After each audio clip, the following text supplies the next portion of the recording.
A teraz chciałabym zaprosić Państwa na prezentację ekspercką, w której usłyszymy, co przygotowała dla nas Komisja Europejska. W październiku opublikowany został harmonogram prac Komisji Europejskiej na rok 2024, a plany Komisji przybliży dla nas Henrik Laursen, Deputy Head of Unit Safe and Sustainable Chemicals z Dyrekcji Generalnej do Spraw Środowiska Komisji Europejskiej.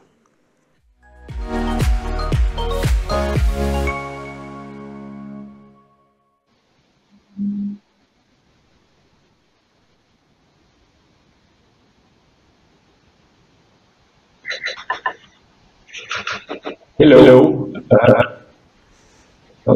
Sorry. Thank you. Hello.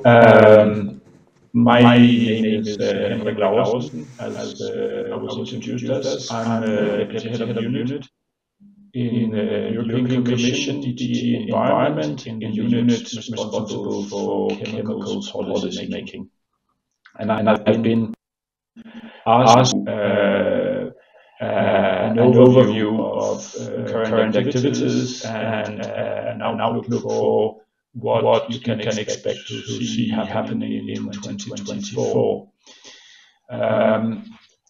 Before I will commence with my presentation, I would already now lower the level of expectations a bit, because it is important to announce or to make it clear that, as you probably are aware, that in 2024 we have the European elections to the European Parliament, and we will have a change of the European Commission that is happening every 5 years.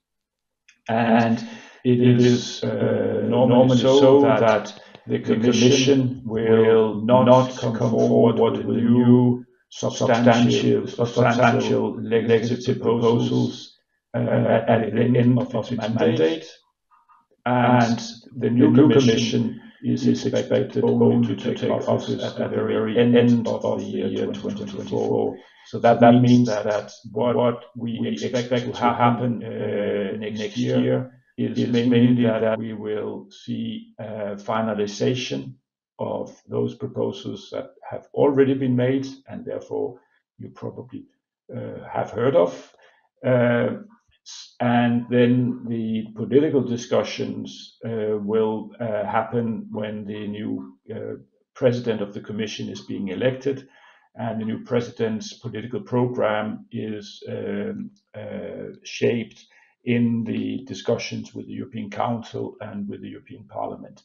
So essentially, we are nearing the end of the current, and it is impossible, particularly for me, but I guess for most people, to have a good view of what is going to happen, because that is very much going to be something that will be defined in the political discussion will happen in spring next year. So with this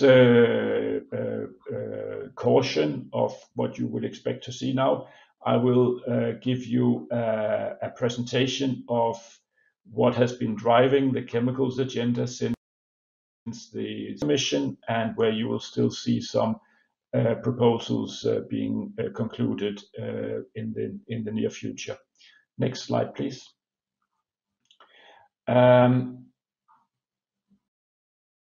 The purpose of the European Green Deal and the communication followed from that on a chemical strategy towards a toxic-free environment is to deliver on the reverse pyramid that you can see on the slide here. Is that the purpose is to make sure that the policies we have traditionally pursued on elimination and remediation of pollution is the policy aspect, that we are becoming better in minimizing and control emissions before they happen. On top, and the most important component is that legislators implementing authorities, and particularly private companies, make safe and sustainable chemicals their future business model, because only that way will we be able to deliver the political ambition. So we believe that this is the future of this in a heavily competing world. Next slide, please. The chemical strategy for sustainability was a very ambitious strategy. It has been prepared under the European Green Deal, but the chemical sector and the chemical companies are acting under a long-term horizon. They need to have surety. They need to know the horizon looking forward, also beyond the election cycles of the European Union. So the ambition is that it will become the long-term strategy that we will refer to also under the next mandate and looking forward. It contained a very high number of actions. In fact, commitments were laid out in the strategy, and a large number of them have been delivered, and we are still working on making progress on a number of issues which are outstanding. But as I said, because it's a long-term strategy, there will also be actions that will be necessary to prepare under the next mandate. The actions range from anything from pollution, which I can imagine is an important aspect for this conference. This is an area where, of course, we cannot regulate, but it's an area where we can provide incentives, making available public funding for research and support for research and innovation in safe and sustainable materials. But it's also an area where we have provided incentives in what is known as the taxonomy regulation, where green investments will need to fulfill certain requirements that will underpin the development of safer chemicals. We have also complemented this with a number of legislative initiatives with respect to setting firmer environmental standards, so that, for example, the drinking water and water environment is against the most harmful substances. We have also come out with product-specific legislation that will be set tougher standards for chemicals present in articles available to consumers.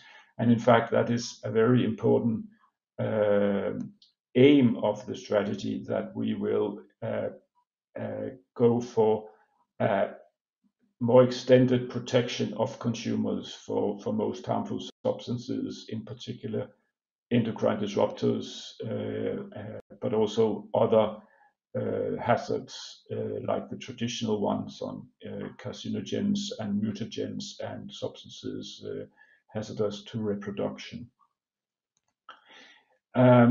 We have constantly a focus politically and in practice and better coherence of our measures. The EU chemicals legislation, complex and very large regulatory area, and of course important to make sure that we constantly keep an eye on how things are related and how they work together, and avoid that things are pulling in different directions. And this is one of the areas where we are expecting soon to see a package of new proposals. these proposals will concern what we call one substance, one assessment. I will come back to that a little later. It's 3 different regulatory instruments that we believe will help make EU chemicals policy more coherent and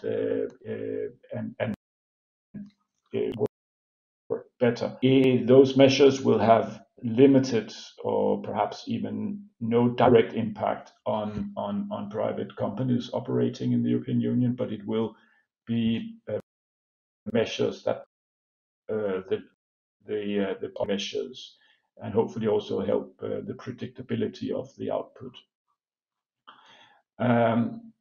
We have also put a lot of effort into to knowledge and science,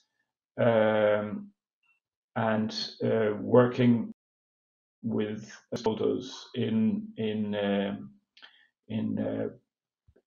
partnership to deliver on the ambitions we have. And we are currently also working on an indicator framework that will help us to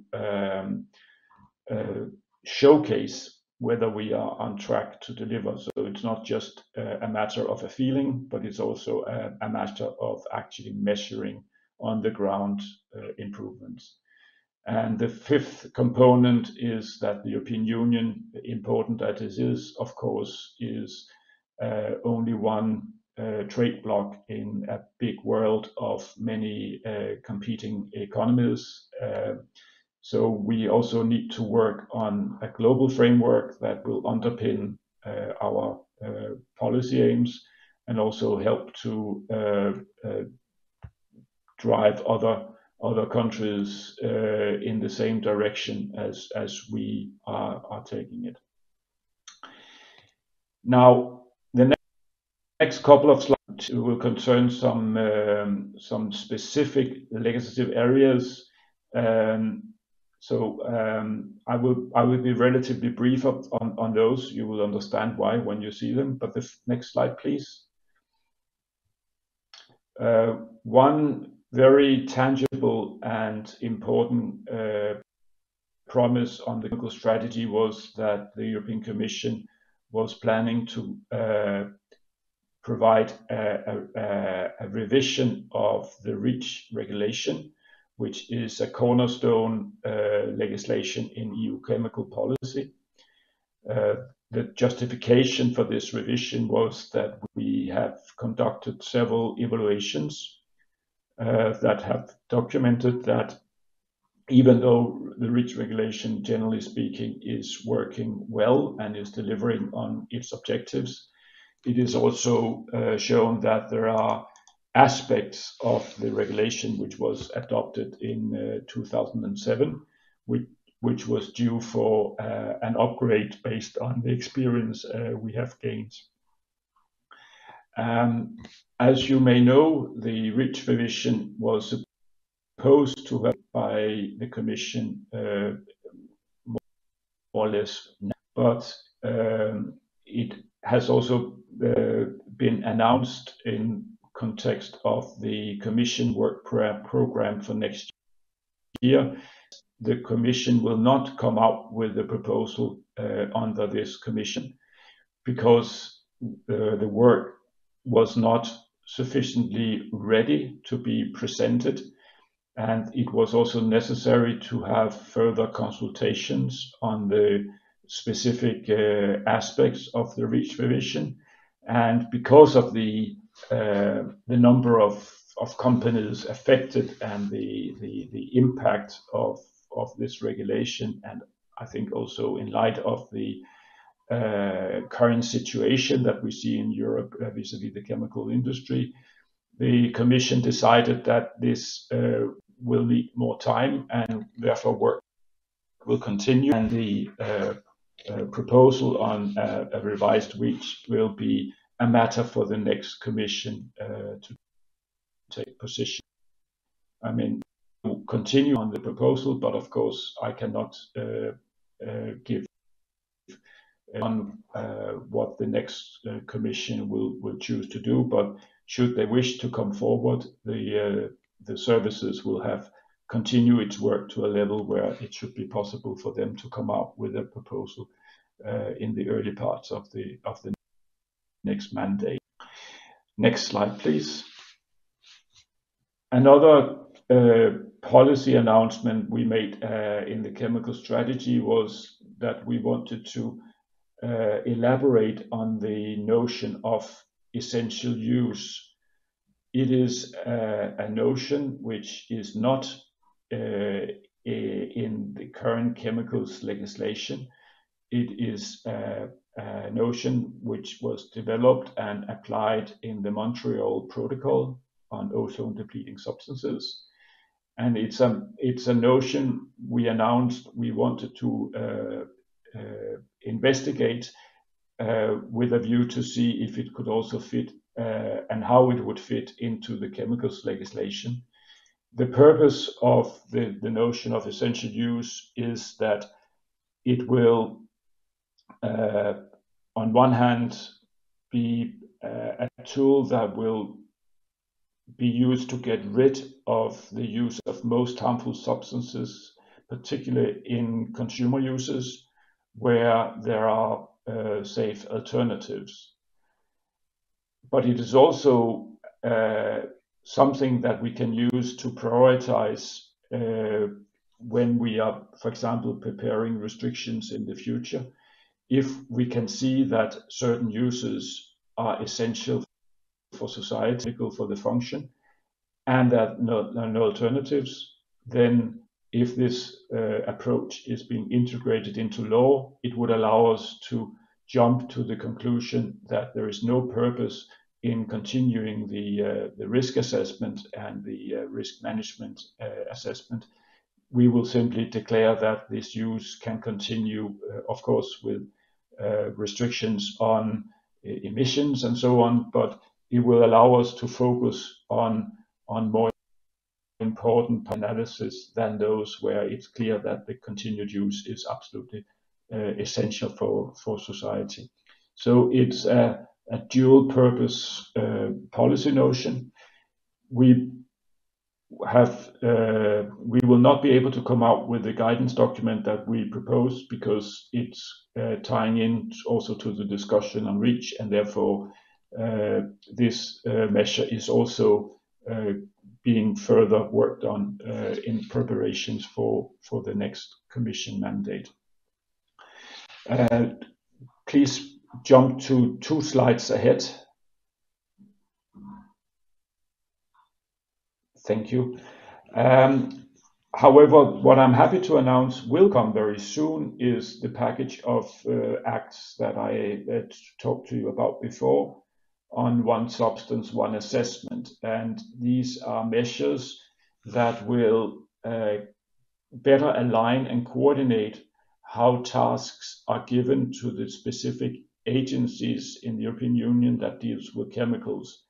The most important agency from our perspective, of course, is the European Chemicals Agency, but we also have a lot of activities going on in the European Food Safety Agency, because they are responsible for the assessment of the active ingredients in pesticides and in biocides. And we have also an interest in aligning work and sharing information that is used by the European Medical Agency. This package of measures will attribute the tasks in a clearer and more predictable manner that will make work more efficient and hopefully also more predictable. It will also contain an act that will allow better data sharing and that will make data more easily accessible. Also data that stems from academia, so that we see a more informed policy decision process than what has been the case so far, where sometimes information can be difficult to get hold of. This package is at the final stages of adoption. Fortunately, I cannot give you the exact date of adoption. It can be before the end of the year, and it might also slip into the very beginning of next year, but that's around the date where we expect this to come out. Just have no direct binding character before they have been adopted by the Council and Parliament, but at least the proposal will give you a sense of the direction of travel. Next slide, please. Finally, another component announced in the strategy, which at least in discussions in Brussels have very topical, was a commitment to prepare a legislative measure that will address the production of chemicals which are not used in Europe, but are to third countries. We have already since a while announced that this proposal will not be ready under this commission, but we have been instructed to continue our work on this, and with this, it's a package where we are currently evaluating the effectiveness and efficiency of the regulation on export of and import of hazardous chemicals. And then we will prepare an impact that allows us to see the most suitable option to deliver this so-called export ban. It's important to understand that it's not a ban on export, but it will be, that's the popular name, but it will look into what options we have to deliver on this political commitment. As I said, this proposal will be prepared so it can be proposed next year. For the reasons I gave you, we don't expect that the new commission in 1 month in December 2024 will actually propose this. So more likely the timetable could be proposed in 2025. But again, with the important proviso that we will see what Commission will have as priorities when it's in place.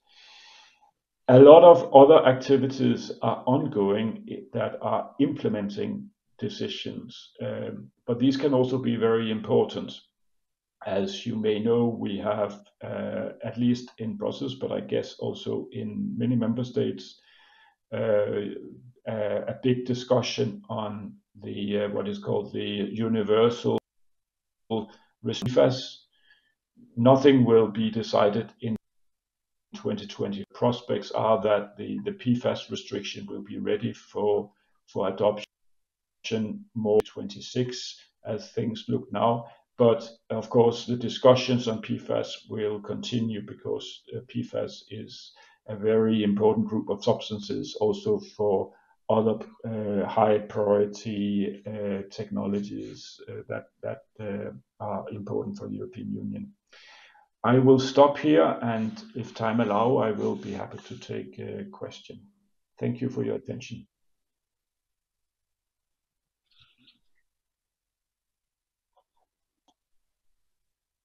Henrik, bardzo Ci dziękujemy.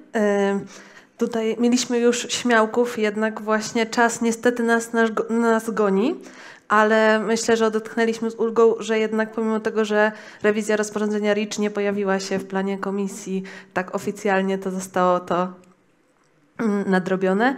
W każdym razie bardzo dziękujemy, Henrik, i przejdziemy już do następnej części.